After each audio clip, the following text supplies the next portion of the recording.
শ্রদ্ধেয় সুভাষচন্দ্র তরফদার মহাশয়কে আলোচনা করার জন্য আমরা এরপরে বলেছিলাম, কিন্তু পরবর্তীতে যারা এসেছেন আপনারা হয়তো জানেন না, আমাদের দিদি গীতা দিদি কয়েকটি ওনার জন্য জানার জন্য জিজ্ঞাসা রেখে গেছিলেন কয়েকটা বিষয়। সে বিষয়গুলি দিদি বলছিলেন এখানে প্রকাশ্যে মাইকে যে গুরু নিজে কিভাবে চন্দন ফুল নিয়ে নিজের পায়ে পুজো নিতে পারে, এটা সঠিক কি ভুল, এবং গুরু নিজে বেঁচে থাকতে ভগবানের পাশে ফটোস্বরূপ বসে সে কি ভগবানের সাথে বসে পূজা নিতে পারে? দুটো।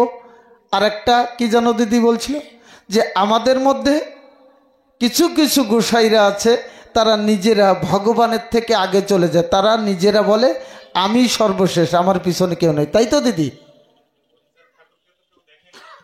হরিচাঁদ গুরুচাঁদ ঠাকুরকে কেউ দেখেনি, আমি গুরুদেব আমি ভগবান। তো অ্যাকচুয়ালি সত্যি কথা যে মতুয়া ধর্মে এটা আছে কি না, আপনারা শাস্ত্রজ্ঞ মানুষ, আপনারা সেটা আমাদের বলে শোনাবেন, আমরা ধন্য হব, সকলের মনের গ্লানি আমরা দূর করব। হরি বল।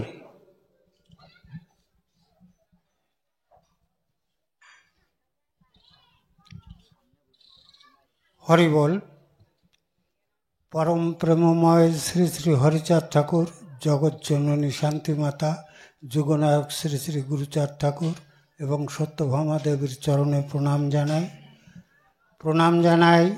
আজকে এই মহতী হরিবাসরে ঠাকুরের প্রিয় ভক্তগণ, ভক্তিমতী মায়েরা, জ্ঞানী গুণী বিদগ্ধ পণ্ডিতজন, সাধুগুরু বৈষ্ণব সকলের শ্রীচরণ প্রান্তে যে প্রশ্নগুলি আমার কাছে রেখেছেন, যে বোন রেখেছে তার কিছু পরিচয় আগে দেওয়া দরকার, যে তার মস্তিষ্কে এ কথাগুলি এলো কেন। আমাদের মতুয়াদের মধ্যে বহু মায়েরা আছেন, বহু বাবারা আছেন, বহু যুব শ্রেণী আছেন, যুবতীরা আছে, কেউ কিন্তু এই প্রশ্নগুলি করে না, তারা কিন্তু ভয় পায়। এই নির্ভীক মহিলাটি কে, তার বিষয়ে দুটি কথা বলি।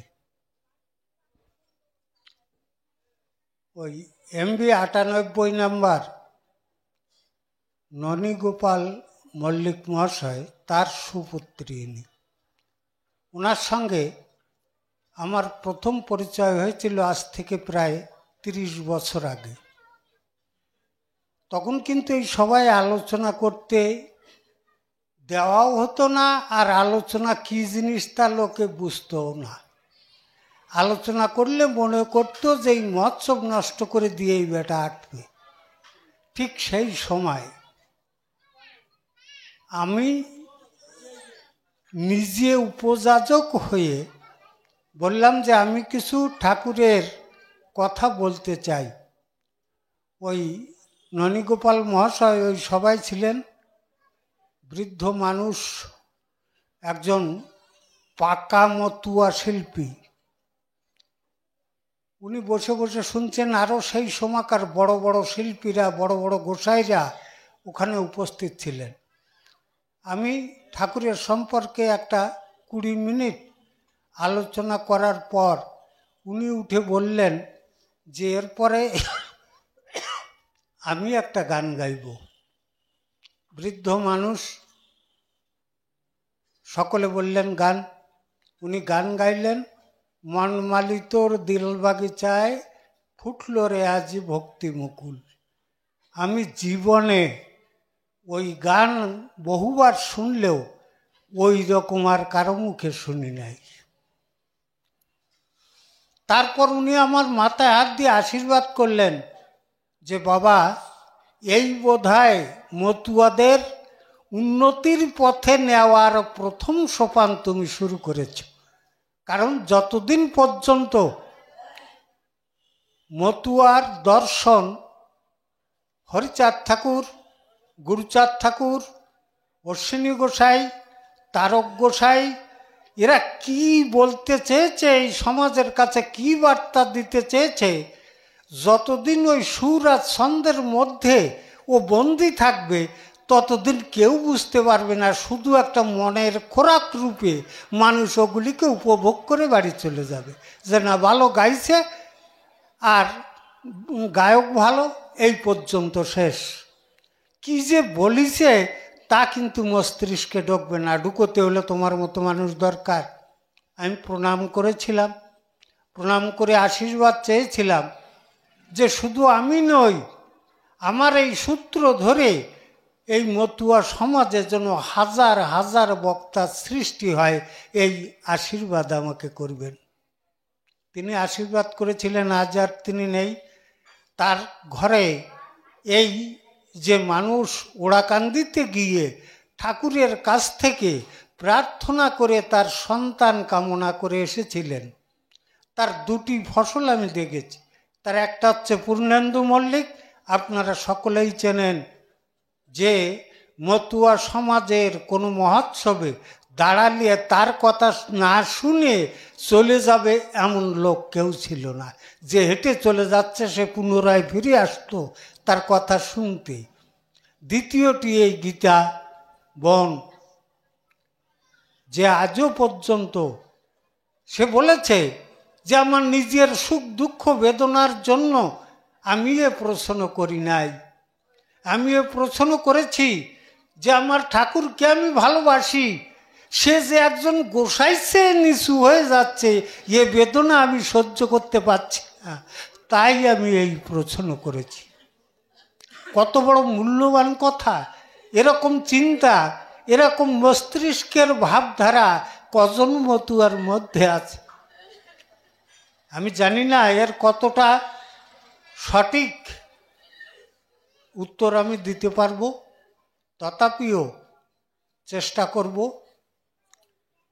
প্রথম কথা হচ্ছে, মতুয়াদের আমি যা বুঝেছি, যতটুকু যা পড়াশুনো করেছি, তাতে বুঝেছি যে মতুয়া দর্শনের শেষ কথা কোনো গোসাই নয়, কোনো শিল্পী নয়, কোনো পণ্ডিত নয়। মতুয়া দর্শনের শেষ কথা হরিচাঁদ আর গুরুচাঁদ। অতএব তারা যেটাকে আমাদের জন্য রেখে গেছেন, আমাদের সেই পথেই চলতে হবে, তবেই আমরা এক হয়ে চলতে পারব। কারণ বিভিন্ন গোসাইয়ের বিভিন্নভাবে তাদের মতবাদ প্রতিষ্ঠা করতে চাইবেন, কিন্তু চাইলেই যে প্রতিষ্ঠা করতে পারবে সে পথ কিন্তু হরিচাঁদ গুরুচাঁদ রেখে যাননি। কারণ হরিচাঁদ ঠাকুর ওই যে আমাদের অনিমেষ আলোচনার মধ্যে বলে গেছে যে হরিচাঁদ ঠাকুরের নাম তার বাবা রেখেছিল হরিদাস, তার দাদার নাম রেখেছিল কৃষ্ণ দাস, তার ভাইদের নাম রেখেছিল বৈষ্ণব দাস, স্বরূপ দাস। এই দাস কেন, দাস কেন রেখেছিল? কারণ তার বাবা ছিল একজন বৈষ্ণব, গৌড়ীয় বৈষ্ণব। তা বৈষ্ণবদের নীতি অনুযায়ী যখন সে দীক্ষা গ্রহণ করে, তখন তার পূর্বের যে টাইটেল উপাধি, সে উপাধিকে বর্জন করে তাকে দাস উপাধি দেওয়া হয়। মানে এরপরেতে তুমি দাসত্ব করবা। হরিচাঁদ ঠাকুর ওই জিনিসটাকে কিন্তু মেনে নিতে পারেননি। তিনি বলেছিলেন, হরিচাঁদ ঠাকুর, যে জগতে কেউ দাস নয়, দাসত্ব থেকে মুক্তি দিতেই আমি এসেছি। যে যেখানে যে দাসত্বে বন্দী হয়ে আছে সেখান থেকে মুক্তি দিয়ে আমি তাকে স্বয়ং সুন্দর এক মানুষ গড়ে দিয়ে চলে যাব। এক হরি নাম মধ্যে গুণ দিয়ে সব নিচজনে করাইব পরম বৈষ্ণব। অর্থাৎ যাদেরকে দাসে পরিণত করেছে তাদেরকে আমি সর্বশ্রেষ্ঠ উত্তম মানুষে পরিণত করে দিয়ে যাব। যার জন্য হরিচাঁদ ঠাকুর নিজে তার মতবাদ প্রতিষ্ঠা করলেন। দেখলেন যে মহাপ্রভু তিনি এসেছিলেন এই কুসংস্কার দূরীভূত করে সমাজকে উন্নত করার জন্য। তার সমসাময়িক যে সমস্ত বৈরিগণ ছিল তাদের সঙ্গে যুদ্ধ করে মহাপ্রভু কিন্তু জিততে পারেননি। জিততে না পেরে তার যে তৈরি যত বাণী, যত ইচ্ছা, যত সমাজ সংস্কারমূলক তার রচনা, সেগুলিকে বাধ্য হয়ে গঙ্গায় বিসর্জন দিয়ে তাকে পলিয়ে বেড়াতে হয়েছিল। তিনি যে পর্যটক হয়েছিলেন, মানে আমরা জানি যে তিনি পর্যটক হয়ে ঘুরেছিলেন না, এই দলের ভয়ে প্রাণ বাঁচানোর জন্য তিনি এই সারা ভারতবর্ষ, আজ এখানে তো কাল এখানে, কাল সেখানে, এক জায়গায় দুদিন থাকতেন না, তাতেও তিনি বাঁচতে পারেননি। 48 বছর পরে মিশিলা উৎকলে। হরিচাঁদ ঠাকুর সেই জিনিসটাকে ফলো করেছিলেন। মহাপ্রভু যাওয়ার সঙ্গে সঙ্গে মহাপ্রভুকে মন্দিরের থেকে বের করে দেলের গায়ে ক্যালেন্ডার করে ঝুলোয় রেখে ওই মন্দিরের সিংহাসনে কোনো গুরু গিয়ে বসে পড়েছে। মহাপ্রভুর আর পাত্তা দেওয়া হয়নি। আজও দেখবেন ওই সিংহাসনের পরে ওই রাধাকৃষ্ণ কোনো জায়গায় একটা অপাঙ্ক্তেয় অবস্থায় পড়ে রয়েছে, মহাপ্রভু কোথাও একটা অপাঙ্ক্তেয় অবস্থায় পড়ে রয়েছে, বৃহৎ আকারে গোসাই একদম মাঝখানে যে বসে পড়েছে। এই জন্য হরিচাঁদ ঠাকুর এসে বললেন যে প্রথমে যেখান থেকে মহাপ্রভুর যে মতবাদ, সেই মতবাদ ধূলিসাৎ করেছে যে পথ দিয়ে, সেই পথটাকে আগে বন্ধ করতে হবে, সেটা হচ্ছে গুরুবাদ। এই পথ বন্ধ করতে হরিচাঁদ ঠাকুরের সময় কেউ গুরুগিরি করেছে এরকম ছিল না, কিন্তু কোনো দ্বাদশ পাগল যারা তাদের শিষ্য তৈরি করেছেন তারা কিন্তু স্বয়ং সিদ্ধা, সাধন সিদ্ধা, এইগুলি, গুরু সিদ্ধা কিন্তু একজনও নেই। যার জন্য ওই অশ্বিনী গোসাই লিখেছে তার গানে, যেমন ওই আমাদের অনিমেষবাবু তিনি একটা গীতার উদ্ধৃতি, শ্লোকের উদ্ধৃতি দিচ্ছিলেন, ওই শ্লোকের শেষের শ্লোকটা, মানে পরের শ্লোকটা হচ্ছে পরিত্রাণায় সাধুনাং বিনাশয় চ দুষ্কৃতাম ধর্ম সংস্থাপনার্থায় সম্ভবামি যুগে যুগে। এর অর্থ কি? সাধুদিগের পরিত্রাণ করতে, অসাধুদিগের বিনাশ করতে, ধর্ম সংস্থাপন করতে আমার আবির্ভাব, আমি যুগে যুগে আবির্ভূত হই। বঙ্কিমচন্দ্র কিন্তু এই শ্লোক কেটে দিছিল। তার আগে অশ্বিনী গোসাই কি বলে গেল ওই শ্লোক সম্পর্কে? অশ্বিনী গোসাইয়ের গান, সংসার ও সাগর রূপে ভাই হারে মানব মিন সেজেছে। তাহলে শ্লোকে কি বলল? সাধুদের পরিত্রাণ আর অসাধুদের বিনাশ। অশ্বিনী গোসাই লিখলেন, সাধু মহন্ত মকর যারা জালের ফাঁস কেটে যেতেছে তারা হৃদয়ে শক্তি ভরা। ওদের জন্য ভগবানের দরকার নাকি? ভগবানের দরকার সাধু মহন্তদের জন্য, ওরা স্বয়ং সিদ্ধা। আরে কি বলছে? সাধুদের পরিত্রাণ করতে আমি আসছি। সাধুদের পরিত্রাণের দরকার নেই বলছে হরিচাঁদ ঠাকুর, তারা স্বয়ং সিদ্ধা। তারাই জালের ফাঁস কেটে বেরোনোর ক্ষমতা তারা প্রত্যেকেই রাখে। আমার সাধু যারা, এইবার যেগুলো দুষ্কৃতী, যাদের বিনাশ করতে চাইছে, মেরে ফেলতে চাইছে, তারা কারা?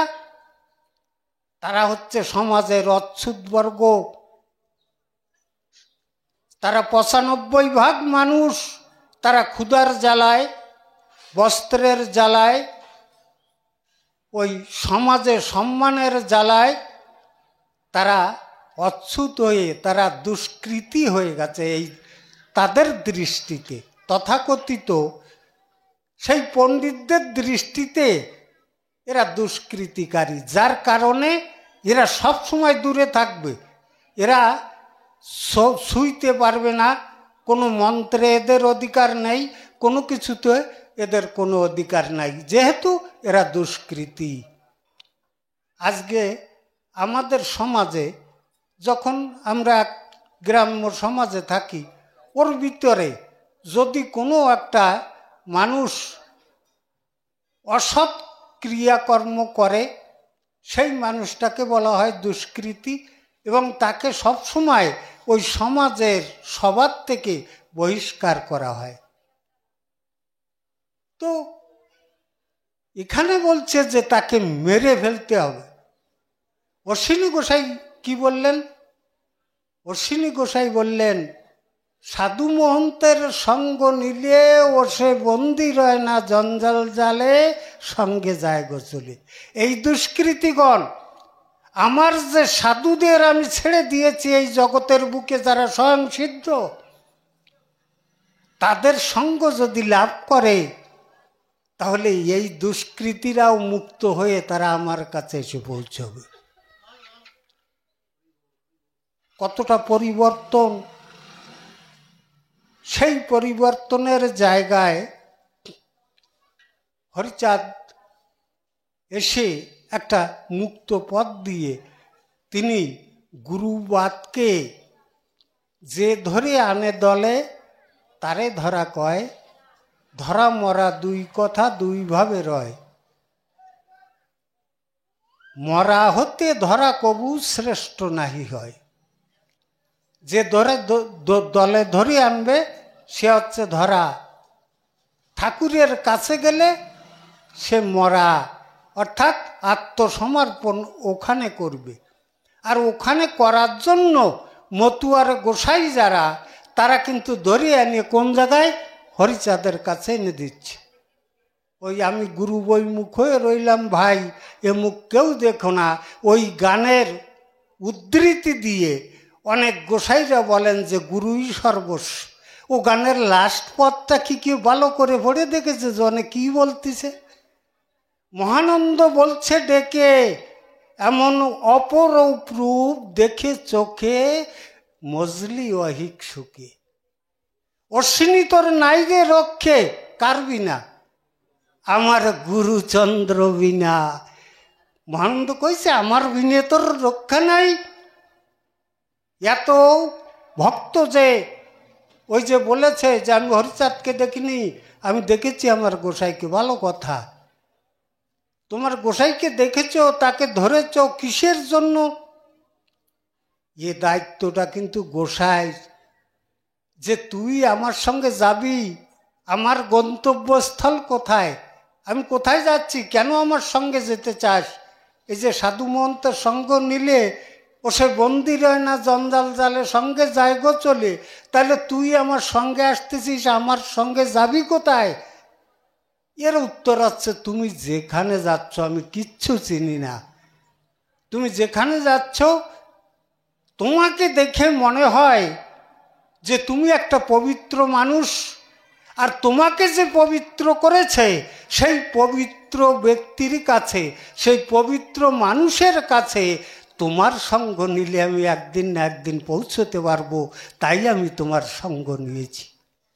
আর এই ব্যক্তি যদি নিজের প্রপার্টি মনে করে যে একটা পাইছি এরে দিয়ে সেবা করায় রাখি, ডক মতো পায়ে তেল গসায় রাখি, আমার ব্যাগ বয় রাখি, এই সমস্ত যদি করে, তাহলে ওইটি সমেত যেয়ে ডুববে, আর কোনো রক্ষা নাই। এটাও আমাদের ওই লীলামৃতে আছে, যে তারক গোসাই যে ব্যাঙের গল্প দিয়ে গেছে না জমিদার বাড়িতে, যে গুরু সমেত যাইয়ে ডুববে।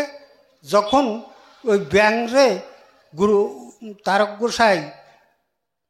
গোসাইকে দেখে, তারক যখন পণ্ডিতরা বলল এর একটা ব্যবস্থা আপনি করেন, তারক গোসাই বললেন, যে ছিল একজন গুরু, ভোগী গুরু, কামুক গুরু, এর মিষ্ট কথায় ভুলিয়ে আমাদের এই অন্ধ সমাজের মানুষ যারা দিক দিশা খুঁজে পায় না, তারা চিন্তা করেছে বোধহয় এর পিছনে পিছনে গেলে আমি সঠিক জায়গায় যেয়ে পৌঁছতে পারবো, না বুঝে ওই গুরুর ঘাড়ে চড়েছে। ওইগুলো হচ্ছে সেটু, গুরু হচ্ছে ব্যাং, আর ওইগুলো হচ্ছে সেটু। গুরুর যখন লক্ষ্যবস্তু ঠিক নেই, সে কোথায় যাচ্ছে এবং কার নৌকোয় চড়িয়ে এদেরকে নিয়ে যাচ্ছে তার ঠিকানা নেই। যখন ঝড় ঝঞ্ঝা চলে এসেছে, তাকে আর রক্ষা করার নেই। নৌকো সমেত, গুরু সমেত, শিষ্য সমেত অতল তলে চলে ওই 7-8 মাটির নিচে চলে গেছে।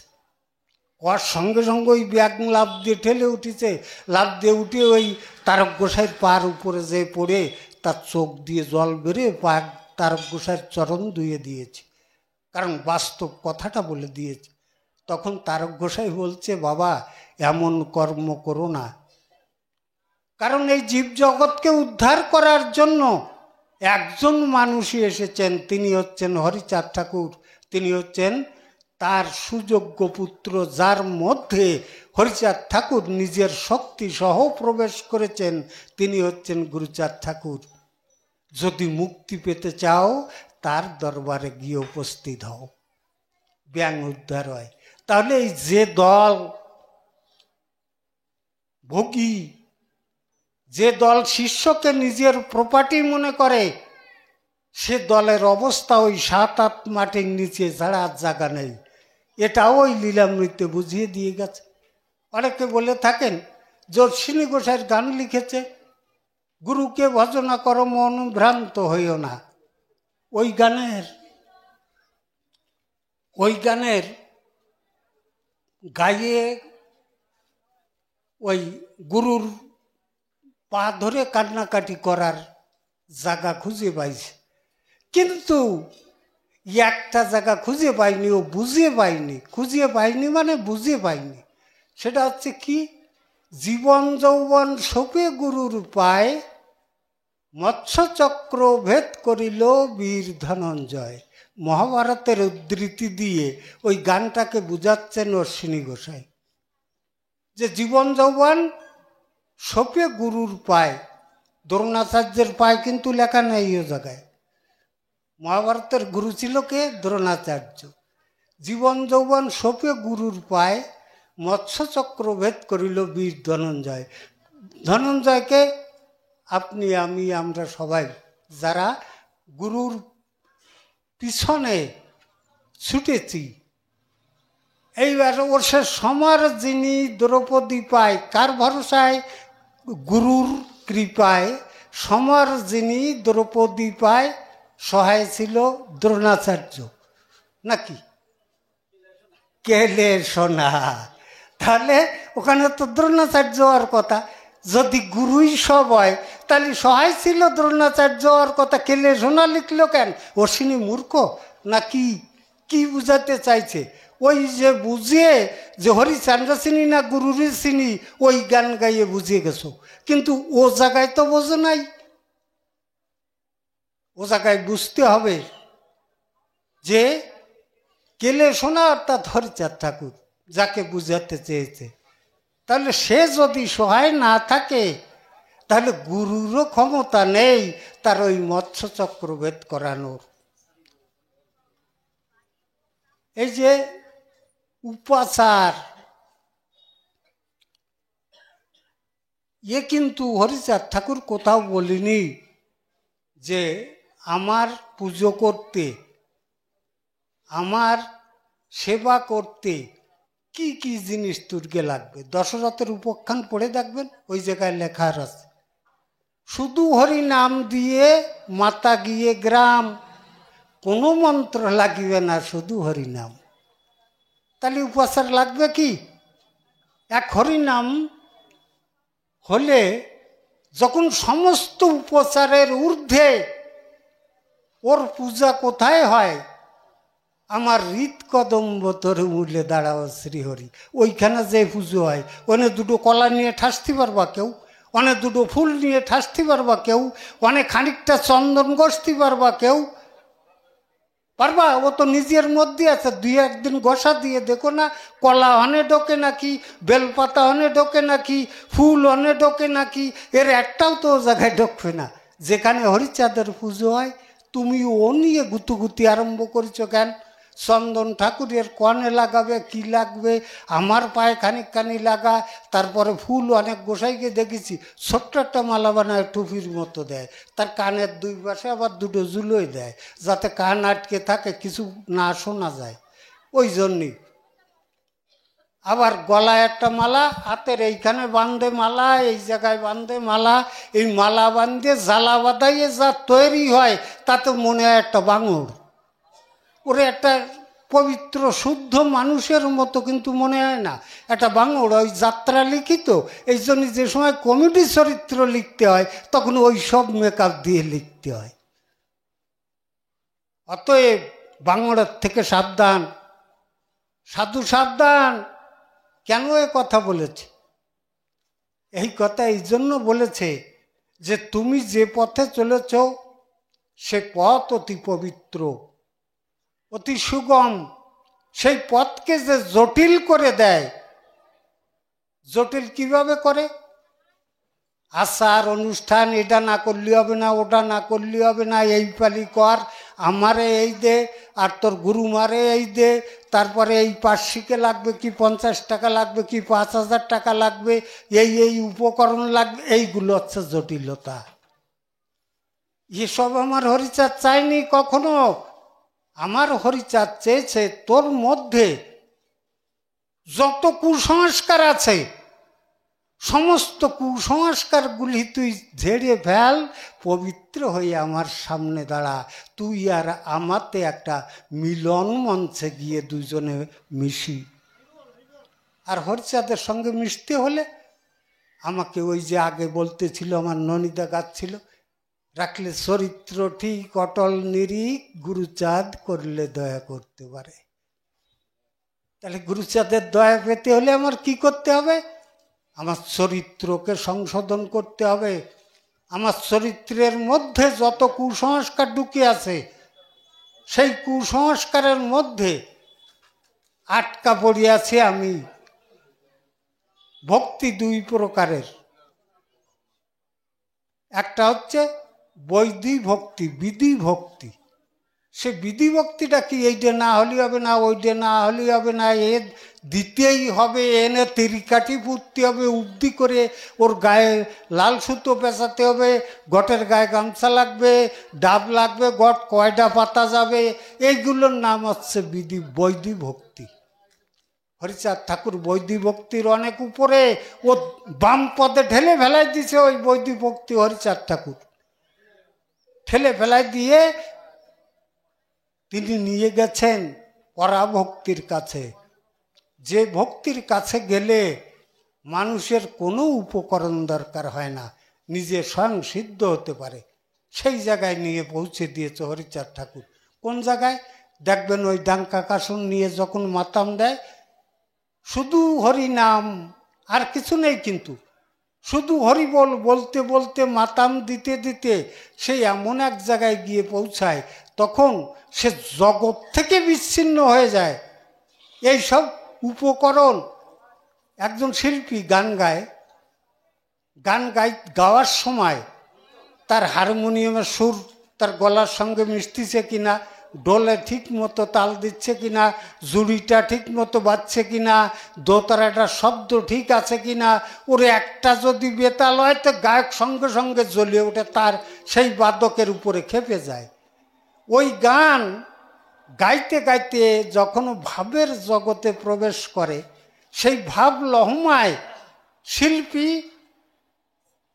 বিশ্বশিল্পী আর শিল্প, যে শিল্প প্রদান করছে আর এই শিল্প যারা গ্রহণ করছে, এই শ্রোতারা, এই তিনই এক হয়ে যায়। এক হয়ে যখন ওই সবাই এক ভাবের অশ্রু বিগলিত ধারায় ধরতে থাকে, তখন হারমোনিয়াম কোথায় থাকে, ঢোল কোথায় থাকে, জুড়ি কোথায় থাকে, কে বাজাচ্ছিল, বাদ্যকার কোথায় গেছে, এর কিন্তু আর ঠিক থাকে না। সে সময় সেই জায়গায় পৌঁছেছে হরিচাঁদ ঠাকুর। তার মানে ওই বৈদিক ভক্তির থেকে অনেক দূরে। কেউ ওগুলির উপরে গুরুত্ব দেবেন না, যে কোন জায়গায় ফোঁটা দেবো, কার গায়ে চন্দন দেব, এগুলো হরিচাঁদ ঠাকুরের মতবাদ নয়। হরিচাঁদ ঠাকুরের মতবাদ ধরা মরা দুই কথা, দুইভাবে রয়। মরা হতে ধরা কবু শ্রেষ্ঠ নাহি হয়।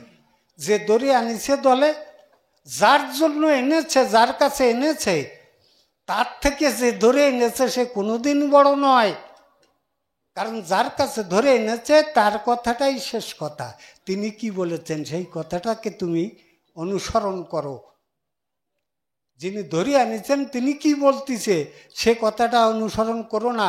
কারণ যখন এই জগতে মানুষ আসে, একজন দুরাচারী মানুষ, সারা জীবনে যার সংস্কার নেই, একজন বিষয়ী মানুষ, যিনি বিষয় ছাড়া আর কিছু ভাবেননি, এইরকম মানুষ যখন এই সভায় আসে, এই সবার বৈশিষ্ট্য অনুযায়ী সে এমন এক জায়গায় গিয়ে পৌঁছায়, তাকে মানুষ শ্রদ্ধা করতে থাকে। আর যখন শ্রদ্ধা করে, প্রণাম করে, ভক্তি করে বিনা সাধনে, সেখান থেকে কেউ ভাবে যে আমি কিছু করিনি ঠাকুর তোমার জন্য, শুধু তোমার এই সবাই এসে একটু উপস্থিত হয়েছি তাই আমাকে এত সম্মান দিচ্ছে। আর যদি তোমার জন্য কত কিছু করতে পারতাম তাহলে আমি এই জগতে কত সম্মানে সম্মানিত হতাম, তার ঠিক নেই। একজন সাধু তার বাড়িতে যখন আসে, তখন নিজের মধ্যে অসাধুতা দূরীভূত হয়ে যখন সাধুতা জেগে ওঠে, তখন তার সেবা করার জন্য মানুষ যত্নবান হয়ে ওঠে। কিন্তু যে সাধু বাড়িতে ঢুকছে, সেই সাধু, অনেককে আমি শুনেছি, ও এক গোসাই আমাকে বলেছিল, আমাকে ভালো করে চেনে না। তা আমি বললাম তুমি এই গোসাই হলে কেন? কই গোসাই হব না, কি করবো কও? সংসার চালাতে গিয়ে মাটি কাটেছি, ব্যবসা করেছি, মাছ বেচেছি, কত রকমের চেষ্টা করে দেখেছি, ও সংসার চলে না, খালি পরিশ্রম হয়। এই বাজারে ঢুকে দেখি কিচ্ছু করা লাগে না, প্রণাম করে আর পয়সা দেয়। অতএব এই ব্যবসার উপরে বড় ব্যবসা আর কিচ্ছু নেই। এই জন্য আমি এই গোসাইগিরি করে বেড়াচ্ছি। এই যে দল, এই দলের হাতের থেকে সাবধান।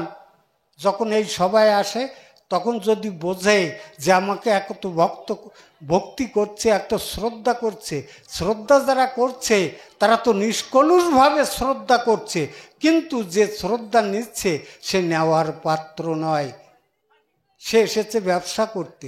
অতএব এই বণিকদের হাত থেকে সাবধান, যদি নিজেকে তৈরি করতে হয়। এই জন্য বলছে মরা হতে ধরা কবু শ্রেষ্ঠ নাহি হয়। হরিচাঁদের থেকে আর কেউ বড় নেই, গুরুচাঁদের থেকে আর কেউ বড় নেই যে আমি তার গায়ে মাথা তার কাছে গিয়ে মাথা নোয়াবো।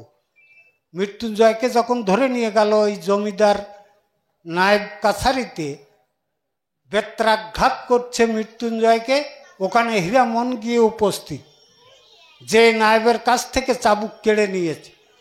নায়েবের কাছ থেকে চাবুক কেড়ে নেওয়া কিন্তু যে সে মানুষের কাজ না। তৎকালীন সময় হীরামন কেড়ে নিয়েছে, কেড়ে নিয়ে উল্টে ওই নায়েবকে চাবুক মারতে উদ্যত হয়েছে। যখন হয়েছে, ভয়ে মৃত্যুঞ্জয় ওই হীরামনকে ধরে বলছে, বাবা অমন কাজ করিস না, তুই চাবুক মারিস না। কয় কেন? এই জগতে যারা প্রকৃত মানুষ, সেই মানুষের উপরে অমানসিক অত্যাচার অমানুষরা করছে, তার প্রতিবাদ করতে আমার বাবা হরিচাঁদ আমাকে পাঠিয়েছে, আমি কেন প্রতিবাদ করব না? তখন বলছে না, করিস না। ওই সময় নায়েবের গোমস্তা, ও বলছে যে হীরামন, নায়েব আর ভগবান এরা সব সমান দুইজন, তুই ওই নায়েবের কাছ থেকে চাবুক কেড়ে নিয়ে যে অপরাধ করেছিস, নায়েবের কাছে ক্ষমা চা, প্রণাম কর। কয় এই যে মাথা, এ মাথা বিক্রি করেছি আমার হরিচাঁদের পায়ে, এ মাথা ওখানে ছাড়া বিশ্বের আর কোথাও এ মাথা নেওয়া হবে না।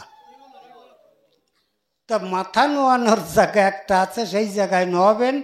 ও জায়গায় নোয়াইয়ে নিজের চরিত্র, নিজের জীবন, নিজের ভবিষ্যৎ, নিজের যে হরিচাঁদ ঠাকুরের কাছে পৌঁছানোর গতিপথ, সে পথগুলিকে নষ্ট করবেন না। যাই হোক, আমার পিছনে অনেক বক্তা আছেন, তারাও কিছু বক্তব্য রাখবেন। তো আজকের মতো আমার বক্তব্য এখানে রাখছি। শান্তি। হরিচান, গুরুচান, তারকচান, প্রেমানন্দে হরিধ্বনি বলবেন।